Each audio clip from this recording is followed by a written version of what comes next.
G5 Jeff TV. Hit the subscribe button, hit the like button, hit the share button as you come on in. I got a special guest on the line with us today, manager extraordinaire out of Iowa, Mike Patterson. What's going on with you, bro? What's going on, G5? Appreciate you having me. Oh, man, no problem, bro. For the people that don't know who you are in terms of the Iowa scene, in terms of boxing, just give the people a little bit of information about yourself, how you got into boxing, who are you managing right now, things like that. Okay. My name is Michael Patterson. I've been managing for about roughly 2 years. I got a fighter named Jason Phillips. He fights at 140, also at 147. We're looking for anybody and everybody at that weight class. Doesn't matter. A little background about the Iowa boxing scene. If you guys are familiar with Michael Nunn, he's a world champion. He came from Iowa as well. Legend. We got a lot of prospects in the amateur circuit coming up. We got a lot of guys in Minnesota doing damage. Shout out to my boy Cruz Stewart, Hitman Stewart. Big shout out to Cruz Hitman. Yes, indeed. Iowa is in the Midwest. Now, I'm from Philly, which is East Coast. Iowa is not known for boxing, even though the great Michael Nunn came from Iowa. As a manager, you having Jason Phillips, and I've watched Jason Phillips fight. Like he's a good fighter. Like he's only 19, correct? That's correct. Yeah, he's only 19 years old. He's extremely talented. For the people out there, I want for you to get them a little bit of insight of some of the things that you have to go through as a manager. I think we have a lot of casual fans out there, and all they see is what's on TV, what's on Showtime, what's on, HBO at one point, The Zone, things like that. Amazing. I know what you mean. Exactly. If you can you give us a little bit of background of some of the things that you have had to go through as far as your guy, Jason Phillips, in terms of just getting him fights, things like that? Okay. Well, as far as me and Jason go, we have the tough route. We pretty much had every version of what they call red tape as possible. We've dealt with such as things as mismatched opponents, mismatched weights, net bag ticket sales. We've pretty much had every single piece of red tape we've had, but we still fighting, we still getting the adversity. So what I had to do with Jason was I had to sit back and actually go head-to-head with the local promoter here in town. That was a battle in itself, I tell you. Now, I feel like I was in the ring. But one thing about Jason surprised me. He definitely went out on his first debut. He fought a guy by the name of Roberto Negrete, a national prospect. That was supposed to be Jason's shutout. Jason was supposed to go out there and pretty much be the slaughter to the lamb. Right. Jason surprised everybody in the casino that night. Not only did he not hit the ground, not one time, he pretty much hurt Roberto in, I believe, about the third, maybe the second round. We didn't get the W, but he fought his heart out. And from that moment on, I said, you know what? Jason's the one. That's the man right there. So let me get this right. So the promoter that you're speaking of is the only promoter in town. That's correct. Okay. So for Jason Phillips' first fight, basically the promoter basically just stacked all the cards against you and Jason Phillips, correct? Basically, yeah. We got the Joker card pretty much. Wow. That's crazy. And you always hear in boxing, just big bank take little bank, or just, A side, B side. But that's like, to hear a manager and a fighter not get a fair shake in their first professional fight, like, is absolutely crazy. Now, did you actually have to go through the same promoter to get Jason Phillips' second fight? That's correct, yes. Jason Phillips' second fight, I call it, was a blessing from the gods. The opponent had history with Jason. I wish he was on the line. He would break the story down a little bit better than I, but they had previously fought in the amateurs twice, and the opponent felt like he's seen some type of flaw in Jason's last performance against Negrete. Shout out to Negrete. He's a dog as well. So he called Jason out and pretty much challenged him to his debut. The promoter, much to my blessing, agreed with the bout, he probably thought Jason was going to lose as well. Right. I mean, the guy's coming from the amateur, so he's got a chip on his shoulder. You beat me twice. I got to get this back, you know? Right. Hitting the gym hard like an animal. So Jason, being a calm, cool, collected cat that he is, he accepted the fight. He put in lots of work in the gym, and he went out there and got the W very nicely. Okay, so basically with Jason Phillips, his second fight was against a guy that he fought twice in the amateurs, and he beat, correct? He beat That's correct. Wow, that's crazy. Like, this is, for the people that's listening, this is a crazy story. Jason Phillips beat a guy twice in the amateurs, and the guy that he beat twice called him to fight him for his debut. For his debut in our backyard. Like he was that serious, like, about the smoke. Wow. And I love the intensity. I ain't gonna lie, G5, he had me worried. I'm like, oh, man, this guy's coming to kill, you know? Right, and it's crazy because just to give the people a little bit of background, I know you're probably wondering, you know, I'm from Philly, you know, Mike Patterson and Jason Phillips, that whole crew is from Iowa. Like, how did we hook up? Like, basically social media, you know what I'm saying? Like, yes, sir. They actually did something right for once. Yes, absolutely. I was introduced to Mike Patterson. He introduced me to Jason Phillips, and basically the whole boxing scene out there in Iowa. And I'm from Philly, so I know when a person can fight. And I seen Jason, and Jason could fight, and I connected with Mike as far as just his struggles as a manager and just trying to put things together from the ground up, just like I'm trying to do with the channel from the ground up. So we instantly connected. So that's the connection between Mike Patterson and myself. But going forward with Jason Phillips, he fights at 140.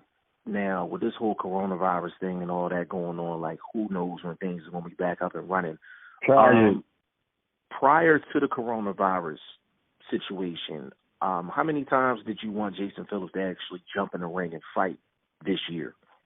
Me, myself, personally, I would like to get Jay 3 fights this year prior to this travesty. Jay himself, he wants to fight 4 times this year. He wants to add 1 more on top of what I want. So it's like, hey, I ain't mad at that, you know? Right. Now, let's just say, for instance, this whole coronavirus thing goes away.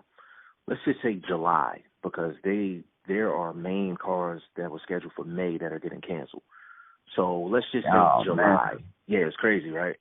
Let's just say July, everything's back up and running.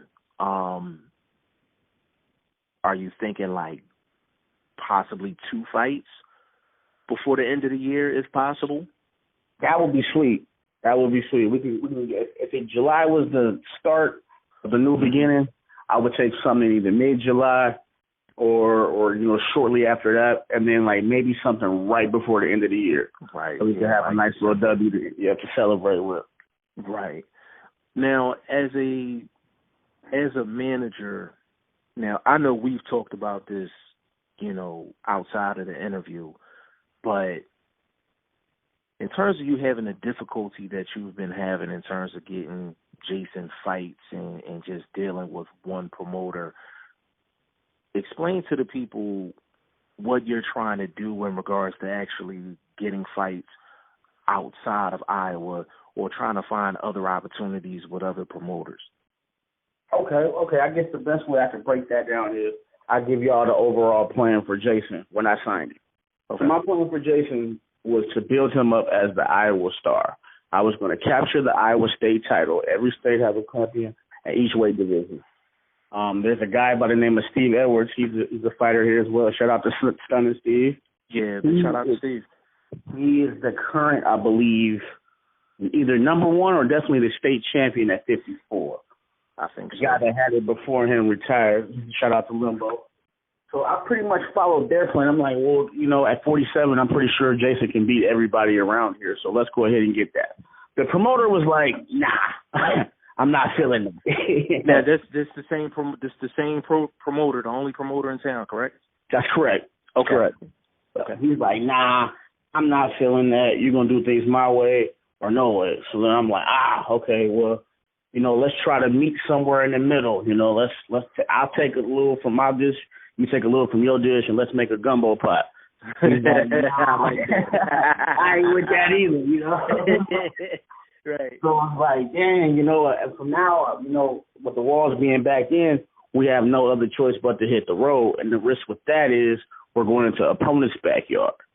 So, we're taking a lot of risk for little reward early in our career. But being the way things is, we have no choice. So we got to man up, bite down, and get ready to fight. Jason said he's ready, so we ready as well. Wow. That's crazy, because usually with a fighter, the easiest fight for them to get is the fight in their own city. So thank you. Yep. From an East Coast guy hearing that, that's troubling to hear. And I understand the whole business aspect from that one promoter who will remain nameless. Until I get upset. Then I'm letting all the doors open there. Yeah. Don't worry, he'll do it. Trust me, he'll shut me off. He'll probably be tomorrow. Who knows? Listen, I understand from his perspective in terms of business. Like, you don't only act in town. You're trying to run a tight ship. Like, I get it. Yes, sir. Yes, sir. I agree with that wholeheartedly. He broke down to me. We sat down and rapped about it. And from his perspective, I can't knock him. He's had several successful shows. He's given me opportunities, multiple in the beginning and now. He allowed for Jason to get the win with the call-out fight. He could have shot that down if he chose to. So correct. On the business aspect, he's doing probably like a 90% job. But on the boxing aspect, and that's the problem with a lot of promoters. It's like you have to balance business and boxing, and obviously they're going to take business over boxing, even though their business is boxing. Right. You know what I'm saying? So it's kind of a weird scenario. But for that promoter, I don't know if that promoter is just in it for business or he's actually into boxing. But, Mike, you can vouch for this. Like, you sent me the tape and was like, all right, here's Jason's fight. Now, this was Jason's second fight. Now, for the people that's listening, Jason is 1-1. That's correct. Nice amateur background, and he's 1-1. So I seen Jason Phillips' second fight, and it was a 4-round fight. I watched the entire fight, and I'm like, I called Mike. I said, yo, Mike, I said, Jason fight like a Philly dude.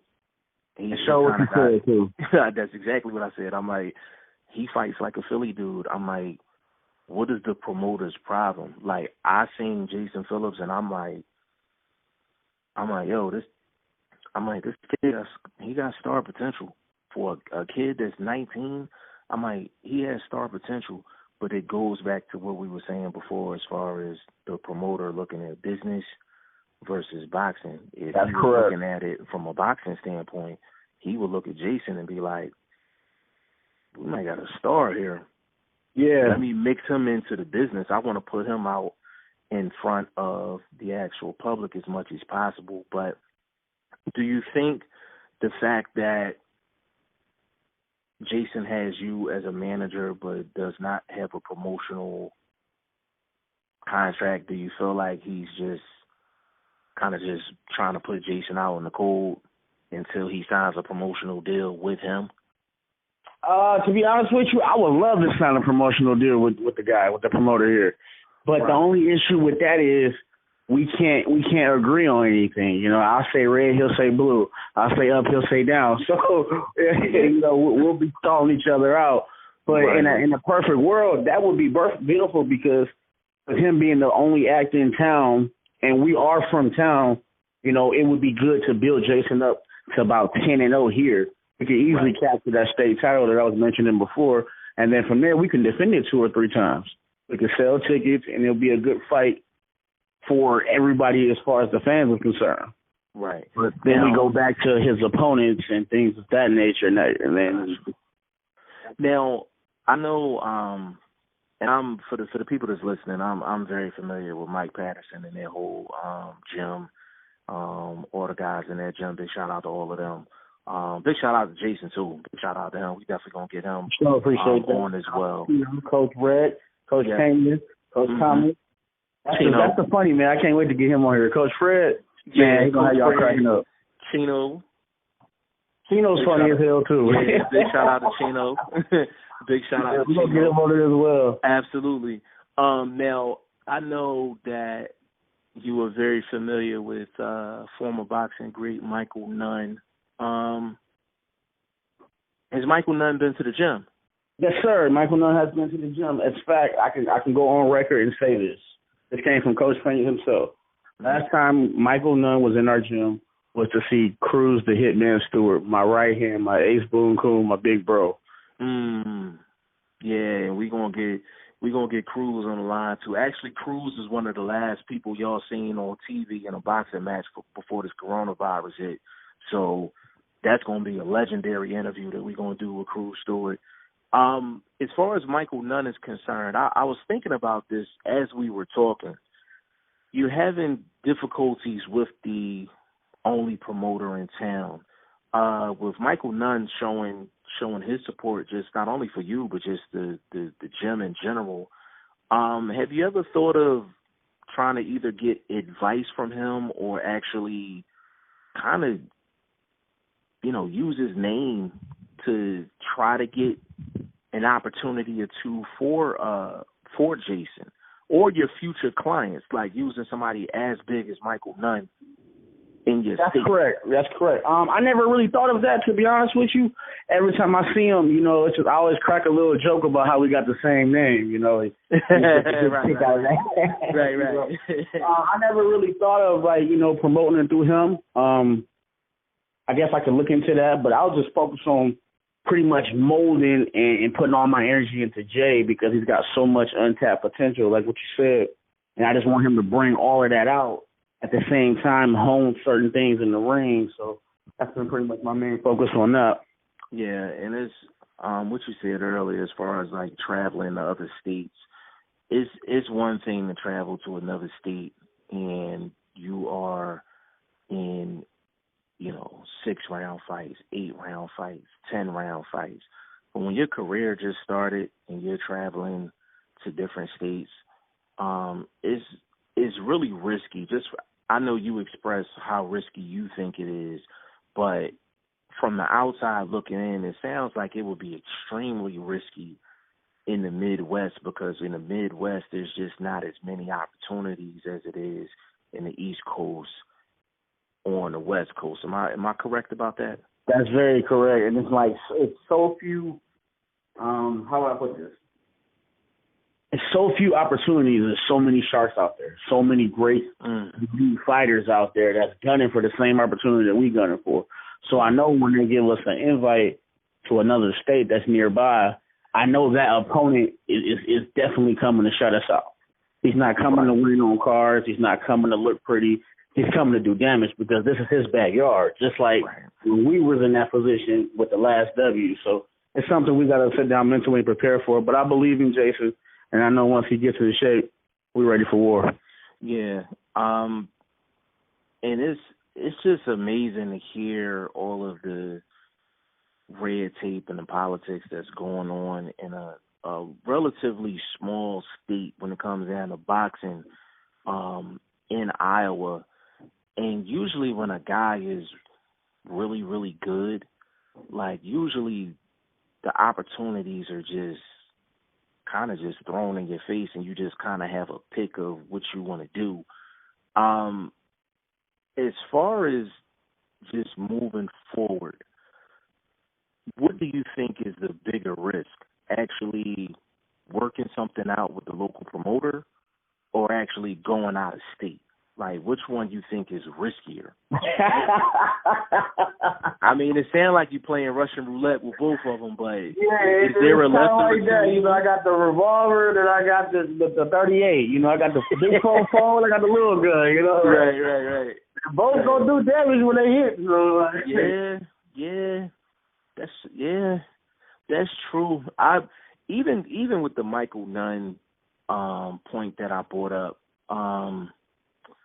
The reason I mention that is because he's been in the game for so long I'm thinking, just again, it's just from the outside looking in, like maybe he knows somebody that knows the promoter, or he has some type of connection to where Jason could get a fight in another state through Michael Nunn. Like, this is Michael Nunn's hookup. But if he goes out of state, like that. if it's something like that, it's like, okay, maybe it's not as risky because, you know, Michael Nunn hooked it up. You know what I'm saying? Yeah. That's like if you came to Philly, like, I will hook you guys up and you know everything is on the up and up. Right. I know exactly what you're saying. So I know exactly what you're saying. And I'm coming with that. My man's Hitman Stewart, he pretty much be taking care of a lot of that. He's opening doors up for us there in Minnesota. Shout out to 1-2 Boxing, Mr. Eric and those guys, Ray, all those guys up there. Yes, indeed. He's going to try to open up some doors for us to get some fights up there. But, I mean, when we hit the road, it's not getting the opportunities that I'm necessarily worried about. It's just cashing out on those opportunities, because I don't want to hit the road and then, you know, for some reason, a little minor mistake that could have been prevented, you know, occurs, and then, like, you know, I don't want to be that guy. So and that's crazy. And it's crazy you say that, because a lot of people don't realize how much goes into a fight, like pre-fight. Like, so many things can go wrong for a fighter or a fighter's camp going into a fight. Like, people think it'd be easy breezy, and it's like, oh no, you don't. 9 times out of 10, fighters don't even be 100% going into a fight. So it's amazing what goes on behind the scenes. Another question for you, as far as sparring is concerned in your city, is it hard getting a good variety of sparring partners, or is that something that you guys don't have a problem with? Sparring's pretty good, to be honest with you. There's a lot of gyms around here. Shout out to Mr. Steve Vanderwall in his gym, Mr. Perez. Okay. Niall Pena in their gym. Yes. There's a lot of gyms around here that come through, and we go to their gyms, because the Quad Cities are sport towns, 2 on the Iowa side of the river, and there's 2 on the Illinois side of the river. So we pretty much communicate very well and as a package deal. So sparring's pretty good. Jay pretty much spars really much with the guy, young prospect named Ramsey Vesey. Okay. He's from my hometown, Rock Island. So that's his main sparring partner. But he also spars with Coach Rec. Shout out to Coach Rec. And Coach Rec, a big boy. Yeah. He's the defending 168 state-pound champion. Yeah. So that's good work for a guy that's fighting at 140, 147, because whatever he can do against a guy that's 168 is going to be easy for him to do against a 140 guy or a 147 guy going forward. Now, are you looking into getting other fighters under your company? Are you looking at other fighters right now, or you just focus on Jason at the moment? Ooh, that's the money question right there. That's the red and white ball at the end of the 3-point contest. But always accepting new clients. I would definitely consultate with anybody that's willing to sit down and give me their time of day and their benefits. I could box rate their stats. I'm always accepting new clients, but as of right now, there's one client, and he's going to be my number one client from here on out. I want all the rest of my clients to understand that he will always come first. But I do got other time for more. So right now it's all about Joe. Hey, listen, for the people that's listening, if you have any fighters, we don't care where they from. If you know of fighters and they don't have a manager, they do not have a manager, holler at me. I'll get it, Mike Patterson. I'll definitely leave Mike Patterson's information in the description box. And there's a lot of fighters out here that do not have managers or have managers, and they're trying to get out of their situations because the manager is not taking care of the fighter. And that's the number one job of a manager, is you almost have to be like the parent of the fighter. You know what I'm saying? Like even when they want to do things and you know it's wrong, as a parent, you tell your child all the time, like, no, you can't go there. No, you can't do this. No, you can't do that. And they may hate you for it, but they're going to love you afterwards. That's correct. That's Once correct. I tell Jay that all the time. I say, Jay, man, you 19 years old, dog. Right. So I know you got like 4 to 5 buck wild years ahead of you. I already know. Yo. I understand because I remember when I was 19, so yeah. I remember how buck wild 21, I'm grown, I can do this, I can do that. Then like 23 and 25, but then after that you start being like, man, this shit kind of dead now. Yeah, listen, it's hard to tell a 19-year-old to be disciplined, to be grown. It's difficult trying to manage a 19-year-old. So I definitely hear you on that. As far as Jay is concerned as a fighter, who does he remind you of, if anybody, inside fighting? This is a good question because after being in the gym with these guys for so long, I see a lot of Chino in Jay. I see a lot of Chino style in Jay. Chino, he gonna hate me for going on record saying this. He gonna hate me for that. Chino's a real secretive, secret agent assassin type cat. But right. I see a lot of Jay and Chino. And Chino told me when Jay first got to the gym, that's little bro. He took him under his wing and showed him everything. So I see a lot of similarities. But on the grand scale, I see a lot of Adrian Broner in Jason. I see a lot of Adrian Broner in Jason. Yeah. I see a lot of Tevin Farmer in Jason. Yeah. I see a lot of Arizona Lara in Jason. Yeah. That's a good one. That's a good one. And I can see all three of them. And for the people that's listening, I'm going to have clips of Jason's second fight running on this interview, so you'll be able to see what Jason can do for yourself. I would say if I had to pick out of the three, I would say probably Broner. I would agree with that. Broner and then Tevin, but more so Broner, just because he's real economical with the shots, and I've told you off camera, like, he need to throw some more punches, because when he throws, he lands. Broner falls in love with his defense at times. You could tell Jason does that as well. He sure does. And there's nothing wrong with being in love with your defense. It's just a matter of how much you enjoy making the other guy pay for missing. That's the main thing. And that's something that Jay is going to improve on going forward. So he reminds you of Adrian Broner, but I've talked to Jay before. He's the opposite of Adrian Broner. Outside the ring. So that's true. That's true. It's true. Right? Yeah. Those buck wild days, I don't think you got to worry about him being anywhere near AB, which is a good thing. Outside. I don't know. I got the microscope on. I'm waiting on it. I'm waiting on it to jump out the pot so I got you. Come on, man. Bring it on back, man. Bring it on back. That's funny. That is funny.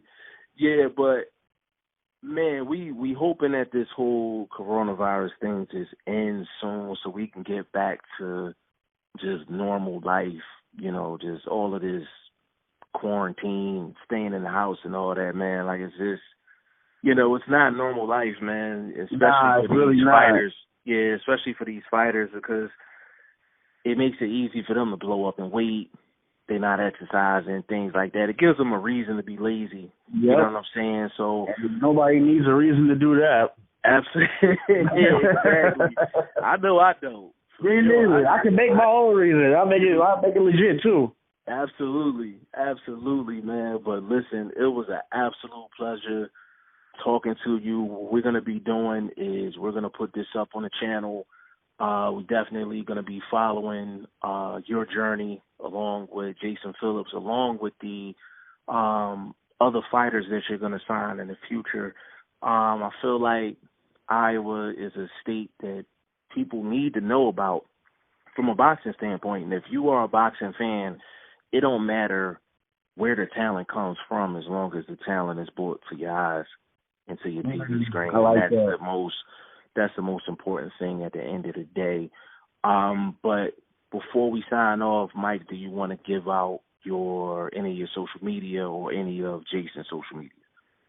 My social media, you can find me at Mike Pat09. I'm definitely on Instagram. I am not on Facebook. I repeat one more time. I am not on Facebook. Don't want everybody will go right to Facebook and look for me. Exactly. Let me make sure you tell the truth. Jay, you know Jay's social media? Jay social media, I believe he's J Phillips 23. He's definitely on my page. He's all over my page. So if I mess that up, he's definitely on there. Just click on it and just add him. Chino's the Destroyer on there. Coach Rec is Coach Rec. REC, he's on there. Cruz the Hitman Store. Everybody's on my page, man. Just go there, add them up, like them. They're all doing big things, especially Showtime with the Hitman, man. He did the last Showtime, man. He broke history with that. Yeah, the last Showtime show before the coronavirus thing happened, man. So once again, Mike Patterson, thank you so much for being on the channel, man, and rocking with us. For having me, G5, man. I appreciate you taking the time and rocking with us, man. Hey, man, no problem. And it's not going to be the last time you hear from Mike Patterson. You're probably going to hear from him about another 30, 40, 45 times. You know what I'm saying? Along with Jason. I'm changing my voice each time so y'all know it's me, though. All right, man. We signing off, man. G5 Jeff TV. All right, peace.